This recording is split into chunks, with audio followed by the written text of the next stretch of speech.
பிஸ்மில்லாஹிர் ரஹ்மானிர் ரஹீம். ஃபர்லு தொழுகைகளுக்கு முன்னும் பின்னும் உள்ள சுன்னத்துகளின் சிறப்புகள்.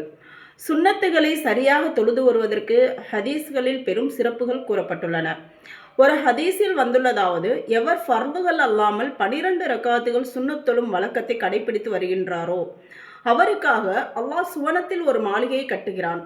அவை லுஹருக்கு முன் 4 ரக்காத்துகள், லுஹருக்கு பின் 2 ரக்காத்துகள், மக்ரிபுக்கு பின் 2 ரக்காத்துகள், இசாவிற்கு பின் 2 ரக்காத்துகள், ஃபஜ்ருக்கு முன் 2 ரக்காத்துகள். இதை தான் நம்ம நேற்று சொன்னோம் இல்லையா? அதாவது சுன்னத் முஅக்கதா அப்படின்னு சொல்லியிருந்தோம் இல்லையா? அதை தான் இங்கே கொடுத்துருக்காங்க. இந்த 12 ரக்காத்துகளையும் நம்ம தொழுது வருவதற்கு என்ன சிறப்பு அப்படின்னு, அசருக்கு முன் 4 ரக்காத் சுன்னத் தொழுது வருபவருக்காக அண்ணல் நபி ஸல்லல்லாஹு அலைஹி வஸல்லம் அவர்கள் இவ்வாறு துஆ செய்தார்கள். அதாவது, யார் அசர் தொழுகைக்கு முன் 4 ரக்காத் சுன்னத் தொழுவாரோ அவரின் மீது அல்லாஹ் ரஹ்மத் செய்வானாக. ஆமீன். இப்போ வழக்கமாக இந்த சுன்னத் முஅக்கதாவை கடைபிடிக்கக்கூடிய பாக்கியத்தை அல்லாஹ் நமக்கு நசீபாக்கணும் இன்ஷா அல்லாஹ். அடுத்தது ஃபர்லு தொழுகைகளுக்கு பின் நஃபில்களின் சிறப்புகள். ஃபர்லுகளுக்கு பின் நஃபில் தொழுவதற்கு ஹதீஸ்களில் பெரும் சிறப்புகள் கூறப்பட்டுள்ளன. கைபர் வெற்றி கொள்ளப்பட்ட சமயத்தில் ஒரு சஹாபி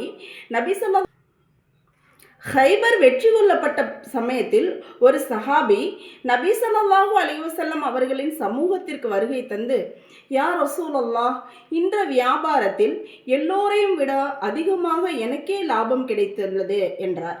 நபி அவர்கள் ஆச்சரியத்துடன் எவ்வளவு லாபம் கிடைத்தது என வினவினார்கள். அதற்கு அவர் 300 ஊக்கியா வெள்ளி, சுமார் அந்த 300 ஊக்கியா வெள்ளினா எவ்வளோன்னு சொல்கிறாங்க, சுமார் 3000 தோலா வெள்ளி என்று பதில் கூறினார். உடனே நபி அவர்கள், சிறந்த லாபத்தை அடையக்கூடிய ஒரு நபரை பற்றி நான் கூறட்டுமா என அந்த சஹாபியிடம் வினவினார்கள். அவரும், அல்லாஹ்வின் தூதரே, அது என்ன லாபம் என்று கேட்டார். அதற்கு நபி அவர்கள், ஃபர்லு தொழுகைக்கு பின் 2 ரக்காத் நஃபில் தொழுபவர் என்றார்கள். இப்போ ஒவ்வொரு ஃபர்லு தொழுகைக்கு பின்பும் 2 ரக்காத் நஃபில் தொழுவது அந்த 300 ஊக்கியா வெள்ளியை விட சிறந்தது அப்படின்னு ரசூலுல்லாஹ் சொல்லியிருக்காங்க. சுபஹானல்லாஹ்.